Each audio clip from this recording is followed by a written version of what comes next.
नमस्कार. आज आपण म्हैसूर पाकची रेसिपी बघणार आहोत. चला तर मग रेसिपीला स्टार्ट करूया. मी इथे 1.5 वाटी साखर घेतलेली आहे. त्यामध्ये अर्धा वाटी पाणी घालून पाक करण्यासाठी ठेवलेलं आहे. दुसरीकडे 2 वाट्या मी तेल घेतलेलं आहे आणि ते पण गरम करण्यासाठी ठेवलेलं आहे. इथे मी 1.5 वाटी बेसन घेतले आहे. दुसरीकडे आपलं पाक तयार आहे का म्हणून बघायचं आहे. एक तार पाक झाल्यानंतर त्यामध्ये बेसन घातलेलं आहे. बेसन छान मिक्स करायचं आहे. मिक्स झाल्यानंतर त्यामध्ये आपण 2 चम्मच तूप घालूया.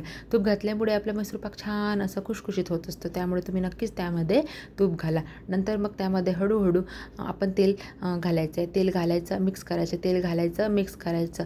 जोपर्यंत आपल्या मिक्सचरला छान तेल सुटत नाही तोपर्यंत ही सेम प्रोसिजर करायची आहे. नंतर थोड्या वेळामध्ये आपल्या जाळीदार टेक्स्चर दिसायला लागतो तेव्हा आपला म्हैसूर पाक तयार असतो. मग एका भांड्यामध्ये ते काढून घेतलेलं आहे आणि 15 मिनटं रेस्टसाठी ठेवायचं आहे. 15 मिनटं रेस्ट झाल्यानंतर त्याला बाहेर काढायचे आणि पीसेस कट करून घ्यायचं आहे. आपला म्हैसूर पाक तयार आहे. रेसिपी आवडली असेल तर चॅनलला सबस्क्राईब करा. धन्यवाद. बाय.